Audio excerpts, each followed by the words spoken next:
কাশীপুরের 4 নম্বর high security ছেড়ে আমরা ছিলাম ওখানকার ফাঁসির সম্রাট। এ লোকটা 17 বছর ছিল সৌদি আরবে। বাংলাদেশে এসে বিয়ে করেছে। বিয়ে করার পরে মাকে একটু জিনিসপত্র দেয়, বোনকে কিছু কিনে দেয়, এই বউটা সহ্য করে। খালি গন্ডগোল মানে তৈরি করতে থাকে। আমি এতদিন বিদেশে থাকলাম, আমার মা বাবাকে আমি জিনিস দেবো, আমার বোনকে দেবো, আর এত বাধা দেয়।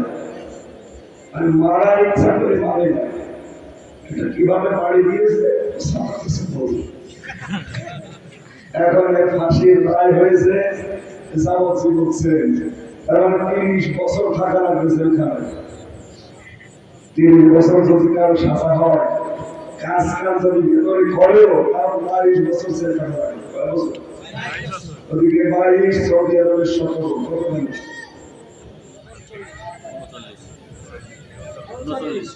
39 বছর একটা লোকের জীবন শুধু বদ্ধ ঘরে সে ফোনে না কি করবে। এই জন্য পারিবারিক জীবনের যে ঝামেলা গুলো শুধু ওই আছে, আমাদের নেই। সবার আছে 50। আমি যেখানে কিন্তু এক ঘরে ছিলাম, আমিও ফাঁসির কন্টেন্ট ছেড়েছিলাম 3 বছর এক ঘরের ভেতরে। আমি আর মাওলানা মামুন ঘর পাশাপাশি টুকি টুকি রেখেছিলাম যে এই কারণে আমার দুঃখ হয় দেখে দেখে। আর একজন ছিল জামিল ভাই, ওর বউকে মেরেছে, সব মেয়েকে মেরেছে, শাশুড়িকে মেরেছে, সারাকে এক জায়গায় 4 জনকে কুপিয়ে হত্যা করে ছেড়ে আছে। সুতরাং সারা পেয়েছে। এই পারিবারিক জীবনে যে বাস্তব আমাদের কাছে সন্তান আর সুখের একটা আছে, কি কি কারণে গণ্ডগোল হয়। আর কোরআনের সাথে হাদিসের সাথে এসে দেখতাম যে এটা মেটানোর পদ্ধতি দেখি কোরআনে আছে কি। সূরা নিসার 35 নম্বর 36 নম্বর আয়াতে আছে যে এই কারণে গণ্ডগোল হয়, আর এটার করবে কিছু যায়। ওইগুলো দিয়ে আমি বই লিখেছিলাম, ওগুলো বাইরে আসার পরে পাবলিশ হয়েছে। পারিবারিক জীবনের পরে কি আপনি বৈশাখ আগে নেই আছে বলে এদের মাছ খাওয়া শরীর, এটা তো আরো বেশি। বাংলাদেশের সবচেয়ে যদি শরীর সালাম যে বহু বেশি, এক একজন কোন বিভাগে বৈশাখ বিভাগে নগর পান খাওয়া মানুষ, এদের মাথা সবসময় গরম হয়ে থাকে। আমাদের একটাই শরীর চলে যায়, আর এক একজন 4টি 3টি 4টি করে বিয়ে করে। জায়েজ আছে, অসুবিধা নেই। যদি হিসাব করতে পারেন 4টা বিয়ে করেন, কোনো অসুবিধা নেই। বাংলার উদ্বুদ্ধ করে মানুষকে। সম্মানিত ভাইরা, পরিবারিক জীবনের এই দাম্পত্য কলহ, পরকীয়া, প্রেম সহ 19টা সমাধান আছে। কয়টা? যাদের এরকম সমস্যা চলছে, এই বইগুলো বাজার থেকে নিয়ে একটু পড়ার চেষ্টা করেন। মেয়েকে, বউকে, বোনকে ভালোবাসার কোনো মানুষ থাকলে পড়াচ্ছে, এইটা দেখেন সব হবে। সাজ্ঞায় জারিয়া সব একটা মানুষের জীবন যদি সত্যি জান্নাতের পথ থেকে ঘুরে জান্নাতের দিকে যায়, লোকটা যত ভালো কাজ জীবনে করবে, কিয়ামত পর্যন্ত আপনি কবরে শুয়ে শুয়ে সাওয়াব পেতেই থাকবেন। হযরত ওমর ডাক দিয়ে বলেন,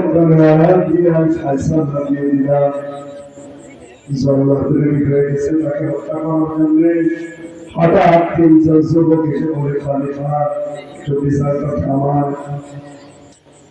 যে অপরাধের কারণে মেয়েটাকে হত্যার আদেশ দিয়েছেন, এই অপরাধের জন্য তাই আমরা 3জন, ওই মেয়েটার কোনো দোষ নেই। আমরা এই 3জন যৌবনের কারণে শয়তানের ধোঁকায় পড়ে এই কাজটা করে ফেলেছিলাম। ও মেয়েটার কোনো দোষ নেই। যদি শাস্তি দিতে হয়, আপনি আমাদের 3জনের উপরে কার্যকর করেন। হযরত ওমর বলে, এখন তো আসলে না, 3 দিনে আমি একেবারে প্রেশার হয়ে পড়েছি। কোথায় ছিলে 3 দিন, কেন আসলে না, এখন আসলে কেন? যুবক বলে বলে খলিফাতুল মুসলিমিন, মনে মনে করেছিলাম যদি ধরা না করি যেতে পারবো, কিন্তু কোরআনে কারীম আমরা জানি কোরআন আমাদেরকে বুঝতে দিল না। কোরআন বারবার আমাদেরকে তাড়া দেয় যে দুনিয়ায় যে অপরাধ করেছে এটা যদি বিচার না হয় কোরআন দিয়ে, কিয়ামতের দিন এই বিচার আমার আল্লাহ কবুল করবে। আমাদের মনে আর শান্তি নেই। 3 দিন অনেক চেষ্টা করেছে জীবনটা বাঁচানো, দুর্ভাগ্য হয়ে শেষ পর্যন্ত এসেছি আপনার কাছে। আমরা দুনিয়ার বিচারটা হয়ে যায় আমার মনের উপর, কেন আল্লাহ আমাদের বিচার না করে নম্বর 4 জনের বিচার করলে আমার ঘর বলাটা উদ্দেশ্য না, এই হাদিসের সাথে রিলেটেড এজন্য বললাম। কোরআন যদি ইসহার থাকে, হাসবাজাহ, কোরআন যদি কায়েম থাকে, বিষয় থাকে, প্রতিষ্ঠিত থাকে, ওই দেশে কেউ যদি নফসের ধোঁকায় শয়তানের জালে গুনাহ করে ফেলে, মরণের আগে আল্লাহ তাকে নিষ্পাপ করে দেয়, গুনাহ করে মরণ দেয়। ইমানটা আল্লাহ নসিব করিয়ে দেন কোরআনের ইজ্জতে।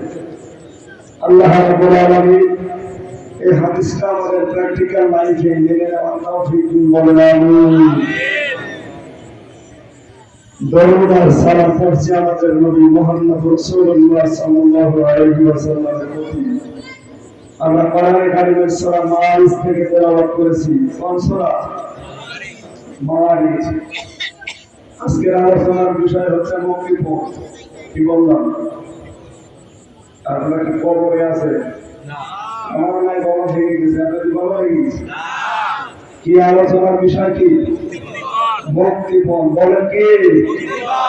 এই বৈশাখ বিভাগে বিভিন্ন নদীতে সাগরে যখন ট্রলার নিয়ে মাছ ধরতে যায়, জলদস্যু যারা আছে এই ছেলেদেরকে আটক করে, বাড়ির লোকের কাছে সংবাদ দেয় যে মুক্তিপণ দেওয়া লাগবে, তাহলে ছাড়বে। এটা বোঝেন তো? শেষ পর্যন্ত বাড়ির লোকেরা নিজের ভিটা মাটি যা আছে সব বিক্রি করে হলেও মুক্তিপণ দিয়ে বাড়ির গার্জিয়ানটাকে ছাড়িয়ে নিয়ে আসে। আল্লাহ এরকম একটা উদাহরণ কোরআনে কারিমে সেট করেছেন। মানুষ কিয়ামতের কঠিন এই ময়দানে মুক্তিপণ দিতে চাইবে আমি আল্লাহর কাছে। কি দিতে চাইবে? মুক্তিপণ। কি কি দিতে চাইবে? আল্লাহ রাব্বুল আলামিন বলেন ময়দানে মাহশার কিয়ামতের কঠিন দিবসটা এত সালসালা বানাবো, 50,000 ফসলা মিম্মা তাউদ্দুন। একদম করে যেভাবে গণনা করো, মরণের পরে এক একটা দিন হবে এরকম 50,000 বছরের মতো লম্বা। আপনি তো ক্যালকুলেটর নিয়ে হিসাব করেন, ছাতা নষ্ট হয়ে যাবে। এক একটা দিন হবে 50,000 বছরের মতো লম্বা। আমার মাথায় ধরবে এটাকে শুধু শোনা পর্যন্ত শেষ না, বাস্তবে বিশ্বাস করি। বলেন তো মরণের পরে যে দিন শুরু হচ্ছে তার হিসাব আল্লাহ দিলেন। সেই হিসাবে দুনিয়ায় যদি কেউ 100 বছর হায়াত পায়, ও যেন 2.5 সেকেন্ড বেঁচে থাকে। কত? 2.5 সেকেন্ডের জন্য কি এত কিছু করছে? আমার বিশাল জীবন ভুলে গিয়ে নাকি বুদ্ধিমান না?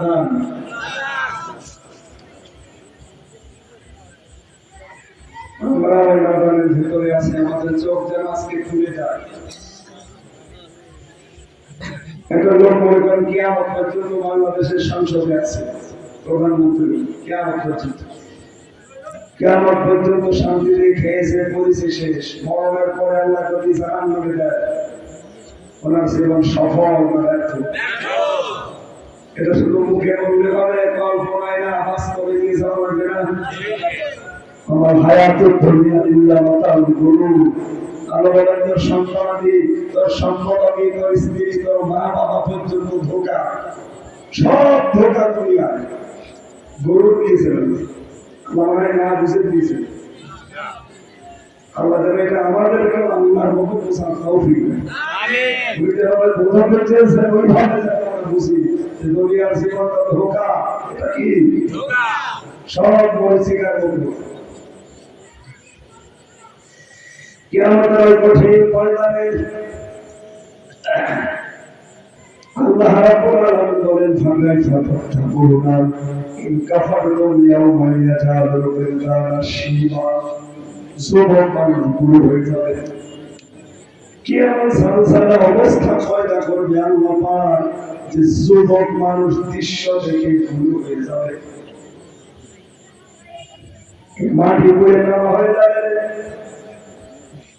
মাথা দেখা উপরে সূর্য বারোটা মুখ দিয়ে তাপ দিতে থাকবে মাথার মগজ পর্যন্ত টক ভোট করে ফুটবে আর কান দিয়ে করে পড়বে আল্লাহ কোরআনে জানিয়েছেন শুধু একটা আওয়াজ হবে পানি পানি পানি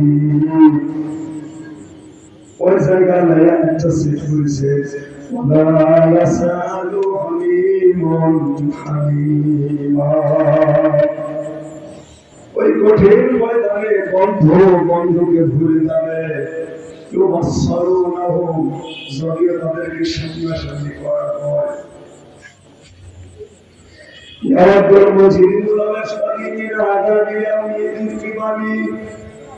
ঘামের ভেতরে মানুষ ধরতে থাকবে কেউ মাথা পর্যন্ত কেউ গলা পর্যন্ত কেউ ডুবে যাবে এই সন্তানদের অবস্থা থেকে বাঁচার জন্য মানুষ সর্বপ্রথম তার সন্তানকে মুক্তিপণ হিসাবে আল্লাহকে বলতে দিয়েছিলাম বলেন নাউযুবিল্লাহ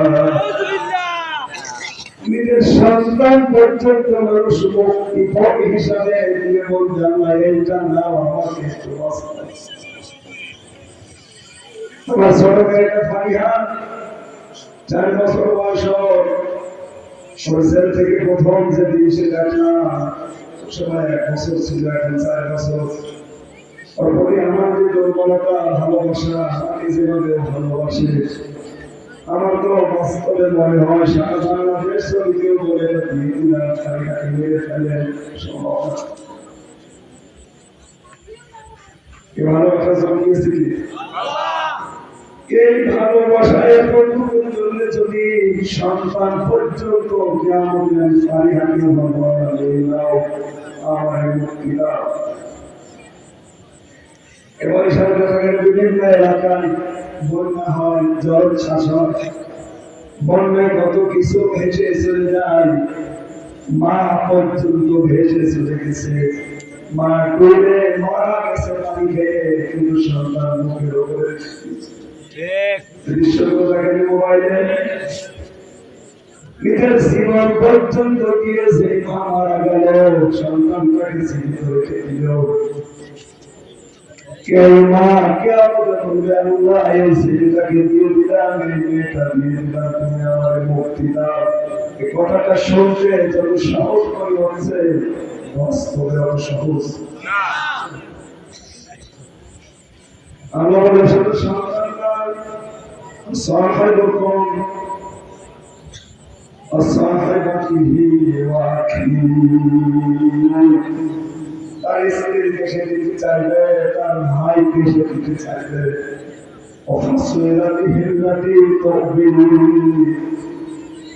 তার জ্ঞাতি গোষ্ঠী তার দলের লোক পর্যন্ত হবে আল্লাহ এগুলোকে আশ্রয় দিতে দুনিয়ায় আজকে সব দিয়ে দিলাম বলে নাউযুবিল্লাহ ومن في الأرض جميعا শুধুমাত্র এদেরকেই না শেষ পর্যন্ত দুনিয়ায় যত কিছুর মালিক ছিল অন্যান্য সব দিয়ে দিলাম তোমরা ইউজি এরপর তুমি আমাকে বাঁচাও এত কিছু মুক্তি নিতে চাইলে আপনাকে আল্লাহ বলেন না আকাল্লা কখনোই না إنها لصور তোকে আমি না চাই প্রবেশ কর কোন জায়গায় বারফলের আগে এসেছিলাম কোথায় একবার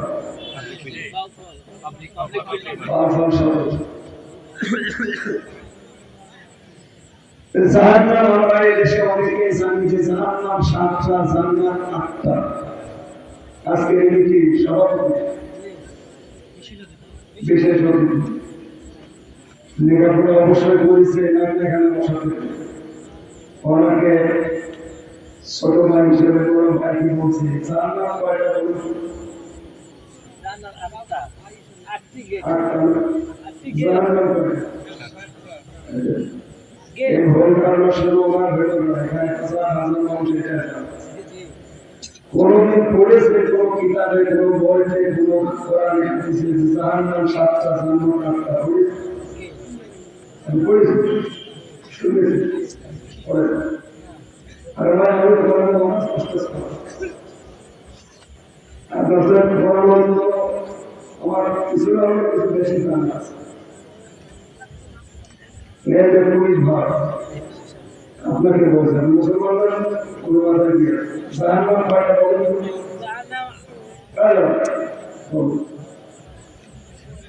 শুনিয়েছেন তো সারা মুসলমান কয়টা ভাইটা বলছে না আমি আজকে এই ভোটটা নিরসন করবো অভির সহকারী ছিলাম শিক্ষিত সব আনন্দের মতো কারণ ওই ভালো করতে পারে না কোরআন কোরআনে হাদিসে কোন জায়গায় জাহান্নাম 7টা জান্নাত 8টা নেই কোরআনে হাদিসে কোরআনে সূরা ইসো সূরা বলে ইসো 17 নম্বর 3 নম্বর পৃষ্ঠা 7 নম্বর লাইন 44 নম্বর বাড়ি থেকে আমরা দিলাম ওখানে লেখা আছে জাহান্নামে একটা জাহান্নামের দরজা নাই স্পর্শ জান্নাত একটা জান্নাতের স্তর কেউ আপনার বলেছে কোরআনে আছে 100 কয়টা 100 জান্নাত একটা নাহার সালাত আবওয়া এই জাহান্নামের দরজা 7টা কয়টা দরজা 7টা লিকুল্লি বাবিন মিনহুম জুজউন মাকসুর দুনিয়াতে যে ধরনের অপরাধ করবে কাজ করবে তাকে আল্লাহ ওই দরজা দিয়ে প্রবেশ করিয়ে শাস্তি দেবে এটা একটা প্রতিষ্ঠান মনে হচ্ছে জি কলেজ মনে হয় হাই স্কুল 1 থেকে 10 পর্যন্ত পড়া এখানে ক্লাসরুম আছে 10টা কয়টা 10টা দরজা আছে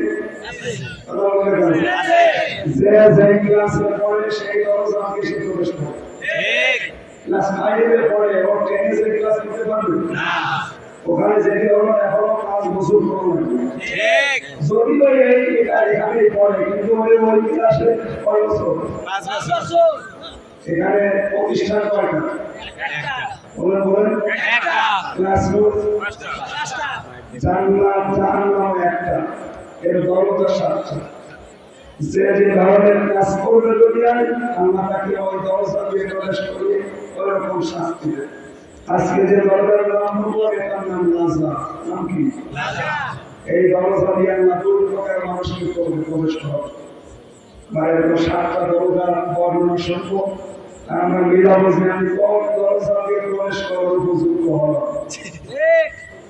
যদি এরকম কোন দরজার সামনে দাঁড়িয়ে থাকি ওখান থেকে যেন ফিরে জান্নাতের যে 100টা দরজা আছে ওই দরজার সামনে যে দাঁড়াতে পারে তাহলে এই মাফি সাকসেস হবে ঠিক আসলে শুনে গেলাম আমার বলার যে অবস্থা বুঝে গেলাম কিছু হবে না এবার সেটা একটু ওয়াজ করি নাকি আল্লাহ রাব্বুল আলামিন বলেন কাল্লা ইন্নাহা কখনোই না অবশ্যই আল্লাহ তাকে জাহান্নামের যে দরজা লাজা এই দিয়ে প্রবেশ করাবো কোন দরজা আর জোরে জাহান্নামের একটা দরজার নাম কি বলেন এই লাজা দিয়ে প্রবেশ করে কি হবে নাযাআতাল লিশশাবা আল্লাহ দরজা দিয়ে প্রবেশ করানোর সঙ্গে সঙ্গে ওর শরীর সারা খুশি পড়ে যাবে এই দরজার যে বর্ণনার সঙ্গে বোঝা যাচ্ছে ভেতরে খুব শান্তির জায়গা বলেন এইটা পুলিশ ভাইরা মানুষকে ধরে আদালতের মাধ্যমে রিমান্ডে নিয়ে যায় আমরা 10 দিন নিয়েছি তো আরামে রেখেছিল নাকি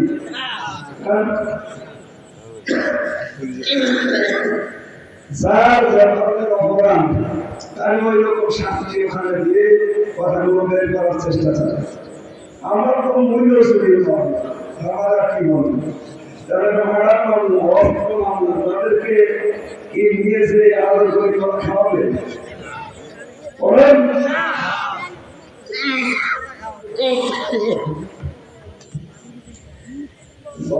সাপোর্ট করছে না সুন্দর একটা আলোচনা ছিল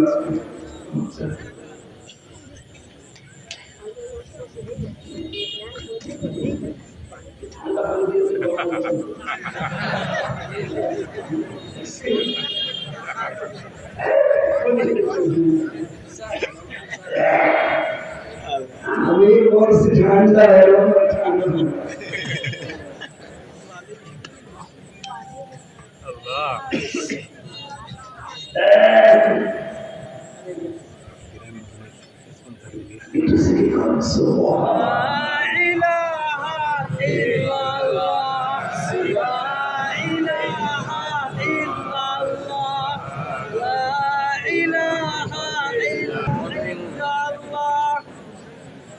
لا إله إلا الله محمد رسول الله আমার ভাইরা লাসার মুসাহান নামের দরজা দিয়ে আল্লাহ বলেন প্রবেশ করার সঙ্গে সঙ্গে তো সামরা খুশি হয়ে যাবে কি সাক্ষী হবে না তুই নিজে ভাব কাদেরকে ওই দরজা দিয়ে জানো تدعو من أدبر وتولى وجمع فأوعى লাসার দরজা তাদেরকে ডাকবে আসো আমার ভেতরে প্রবেশ করো যে মানুষগুলোকে সত্যের দিকে আহ্বান করার পরে তারা উল্টা বুঝে মুখ ফিরিয়ে অহংকার করে চলে গিয়েছে এদেশে আর কথা বলতেছেন যাদেরকে সত্যের পথে আহ্বান করা হয় পৃথিবীতে সবচাইতে সত্য ইসলাম আল্লাহ আমার আসলামু মিনাল ইসলাম আল্লাহিল কাদিমা ওয়া হুয়া ইসলাম আমি আল্লাহর দৃষ্টিতে বড় সালেহ বড় লোকটা যাকে ইসলামের নিয়ম কানুন ইসলামের বিধিবিধানের দিকে রাখা হয় লোকটা উল্টা দিকে ফিরে চলে যায় এটা আল্লাহর দৃষ্টিতে সবচাইতে বড় সালেহ আর আমার আয়াত পড়ার পর মনে হয় বাংলাদেশে সালেহ এখন বেশি সত্যকে সত্য জানার পরে অহংকার করে মুখিয়ে চলে যায় আপনার ভেতরে কষ্ট নেই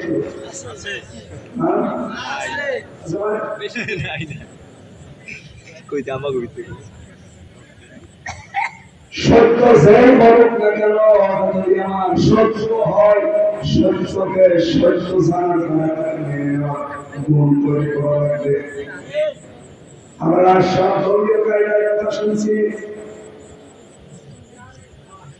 আমার মনে হয় যদি নবী ছিল এখন বেশি থাকতেন আর এই জায়গায় বসে যদি কথা বলতেন বৈশাখী ভাগে অনেকে বলতেন নবী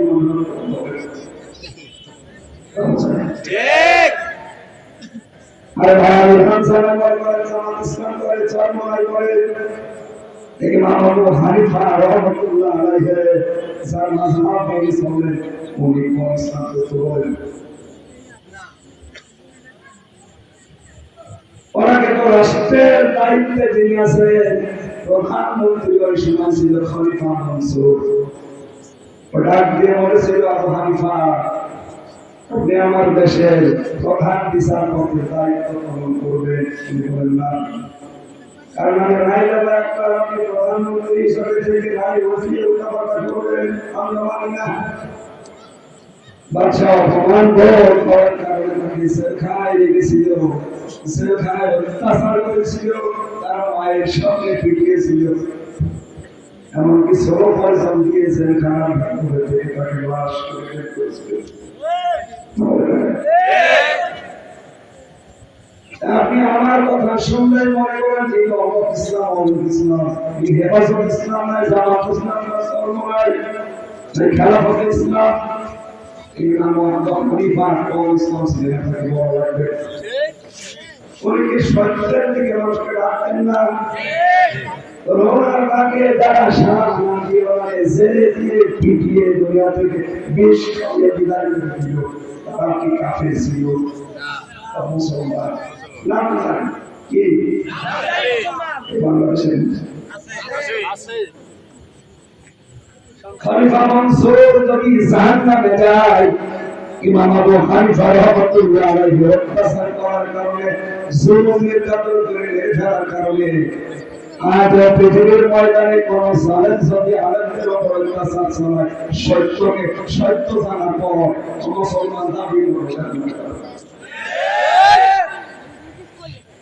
ইমাম বুখারীর কথাকে রাখাটি যে বুখারী শরীফ সাহাবী না, আরে বেটা ইমাম বুখারী মারা গেছে জেলখানা, আর জেলের নাম শুনলে তোমার ভয় লাগে, বড় আমি মাসখাত মারি না। ইমাম বুখারীকে যদি মেনে চলতে চাও, বুখারী ছাড়া কোনো কিছু মানি না। ইমাম বুখারী কিভাবে কোন জায়গায় জীবন কাটিয়েছে, ওইটা আগে জীবন কাটানো।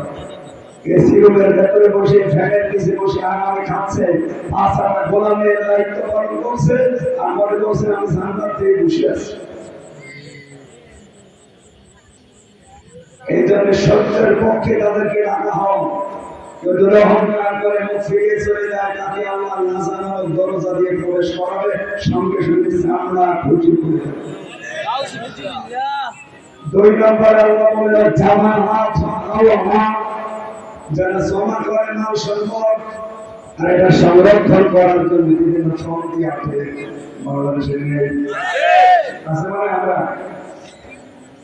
বৈধ অবৈধ দেখা দেখি নেই, সম্পদ শুধু জমা করে। আর এগুলো কি করে সংরক্ষণ করা যায়, কি করে মরণ পর্যন্ত টিকিয়ে রাখা যায়, সে চেষ্টা চালাচ্ছে। আর এটা তো কাফেরের কাজ, কারণ এই দুনিয়ায় তাদের শেষ। আপনি কাফের হয়ে যান, আপনার জন্য তো অন্য কথা নেই। আপনি মুসলমান দাবি করে এই কাজ করে আল্লাহর দরজা দিয়ে যাওয়ার উপযুক্ত হয়ে যাচ্ছেন, আপনাকে আমি বাঁচানোর জন্য কথা বলতে পারবো না। এখানে মাল সম্পদ যারা জমা করেছেন, বৈধ অবৈধ দেখা রাখিলে এগুলো সংরক্ষণ করার জন্য বেগম বানা বানাচ্ছে। আপনি রাজা যাবেন কোথায় যাবে বলেন? আল্লাহ তুমি আমাদের হেফাজত করো, বলেন আমি জাহান্নাম বলেছিলাম কয়টা? আরো জোরে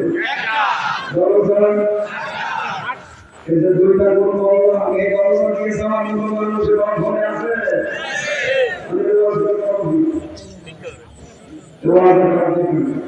আগে ওই 2টা গুণ থেকে আমাকে মুক্ত করা লাগবে। সত্যের দিকে আহ্বান করলে আমি দুনিয়া সব পাপ দিয়ে ওর দিকে চলে যাব। ঠিক এই যে দাওয়া করি, দাওয়া মানে কি? আমাকে বলতে আস্তাগফিরুল্লাহ আল্লাযী লা ইলাহা ইল্লা হুয়াল হাইয়ুল কাইয়্যুম পড়লাম, তাওবা হয়ে গেছে। কি হয়েছে? তাওবা করলে 2টা শর্ত মানা লাগে, আর একটা সময় মেনে করা লাগে। সময় কয়টা? 2টা। শর্ত কয়টা? 2টা। বলেন 2টা। আমি দেখেন তো আপনার তাওবা হচ্ছে কিনা।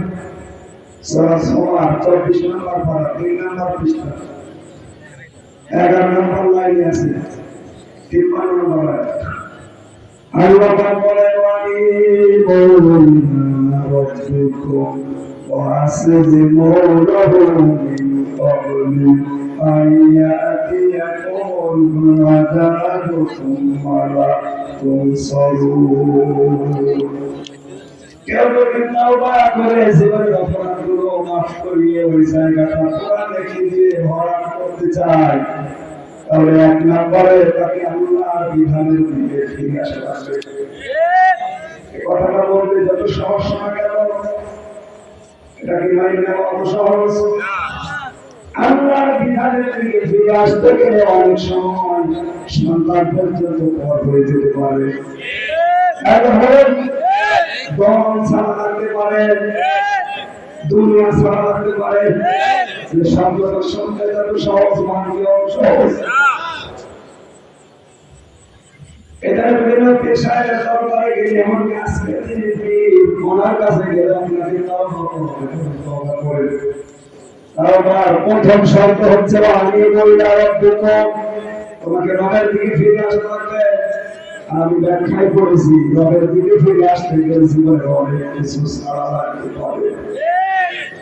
2 নম্বরটা আরো وأسلموا له আল্লাহর বিধান যেখানে যেটা হবে আমার নিজের পক্ষে আর কোনো সেই নেই কথা আমি আত্মসমর্পণ সারেন্ডার হয়ে গেল। এই দুইটা শর্ত ফিরে আসবে, মেনে নেবে। কখন মানবে? من قبل أن يأتيكم العذاب ثم لا تنصرون ওই আযাব আসার আগে যখন আমাকে সাহায্য করা হবে না, আমাদের সাহায্য করা হবে না কখন? মরণের সময়। কখন? আর মরণ তো আসলে এখন 5 বছর বাকি আছে। কখন? বসে আছি, দাঁড়াতে না পারি। সুতরাং তাওবা করা লাগবে দুইটা শর্ত নিয়ে। কখন বলেন? এখন। আর সবসময় আমি আস্তাগফিরুল্লাহ বলতে পারি, আস্তাগফিরুল্লাহ, আমাকে ক্ষমা করো, মাফ করো। তাওবা করলে জীবনের গুনাহগুলো আল্লাহকে মাফ করে চাইলে জায়গাটা নেকি দিয়ে বরাদ্দ করে দেবে।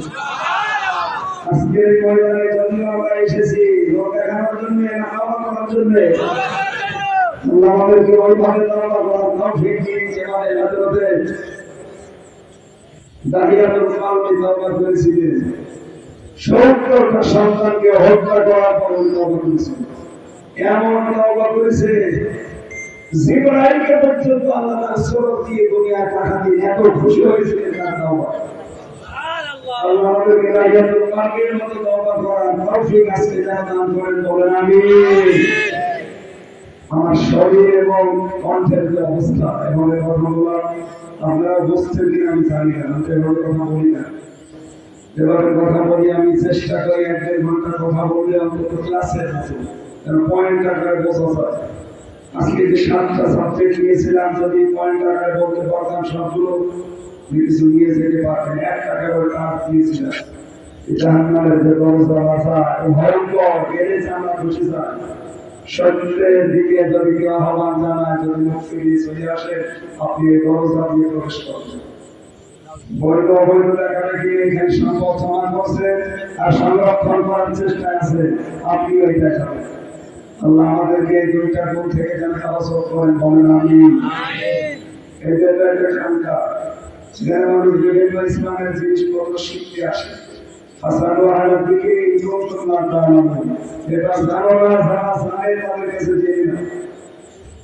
ওনার কয়েক মিনিট কত সময় পরে আমি যতটুকু বুঝেছি কোরআন হাদিসে যত লেখাপড়া করছি বা করেছি, দায়িত্বে যদি উনি থেকে থাকেন বা ওনার আরো কেউ থাকে, আলেম যারা আছে তাদের কাছে যাবে। আলেম যারা আছে যেটা জানেন না তাদের কাছে চেয়েছে নিবেন। যেটা আলেম না, নাম নিয়ে পীরের নামে ঘন্টা করে খাচ্ছে, ওগুলো জানেন না, আরো কথা দেবেন। জয়নপুরে আসন দিয়েছি আমরা, সারা বাংলাদেশে যাইছি ডক্টর এনায়েতুল্লাহ কাসিম। বাংলাদেশের ভেতরে 5 সন্তান যদি লেখাপড়া ছাড়া বুঝুন থাকে, ঠিক আছে? সুতরাং ওইরকম জায়গায় যাবেন জানার জন্য। এখানে আসলে যদি আলেম থাকে, উনি আলেম লেখা আছে হাফেজ, যদি আর কোরআনের হাদিসের কিছু জানা থাকে জানবে, এখানে আসবে। এই জায়গাগুলো বীরের মার্কাজ হিসাবে জানি রাখবে। অবস্থা থেকে মনে চলে এটা মনে করি এখানকার অবস্থা কেন শিক্ষার জন্য জায়গাটা একটু উন্নত হওয়া দরকার। যারা এলাকায় টাকা পয়সা মানুষ আছে তাদের মন দিয়ে আল্লাহ তাআলা এদিকে ছড়িয়ে দেন, এদিকে ছড়বেন। কালকে মাহফিল আছে সামরাটি রাজা বলে কণ্ঠটা যদি অন্তত রাতের ভেতরে আমার ছেড়ে দিত, রংপুরবাসীর জন্য এখন রাগ হচ্ছে। একটা ফ্যান জায়গায় 3 দিনের বেলা করে বসে কণ্ঠটা পর্যন্ত বসে গেছে। আমি রংপুরবাসীর কাছে একটা সুন্দর সাবজেক্ট নিয়ে এসেছিলাম, মাহফিলটা নিয়েছিলাম আমাদের এলাকার সন্তান ডক্টর শফিকুল ইসলাম মাসুদ ভাইয়ের কাছ থেকে। আলহামদুলিল্লাহ। উনি আসতে পারেন, অসুস্থ, আমিও তো অসুস্থ। আমি এসেছিলাম যে মন ভরে কথা শোনাবো, কিন্তু পারলাম না। আগামীতে ওনার মাধ্যমে আরো একটা মাহফিল নেওয়ার কথা জানিয়েছে, কলেজের জন্য নিয়েছে। এই কলেজের জন্য কি কলেজের জন্য নিয়েছে। আগামীতে আসলে রাত 9টায় উঠবো, সেখানে থাকি। রাত 9টা থেকে 11টা পর্যন্ত আমি কথা বলছি। আমার কণ্ঠ এবং শরীরের দিকে তাকিয়ে আমি ক্ষমা চেয়ে দিচ্ছি। আজকে আর পারছি না, এখন বললে গলা আরো বসে যাচ্ছে। আমি আগামীতে সময় দেবো শব্দ থেকে আজকে রাত্রের ভেতরে কি হয় কালকে ঝালবাড়ি রাজা করে কিছু করা যায় কিনা দোয়া চাচ্ছি ভাই আর এই ময়দানটার জন্য ওনারা কয়েকজন ভেতরে যাচ্ছে নিজেদের মনে করি এগিয়ে আমার কাছে চিন্তা রাখার জন্য চাই এসে যাওয়ার জন্য ওখানে গেছে আমরা এখনো থাকবো আপনার ভাঙ্গা গলায় কথা বলবো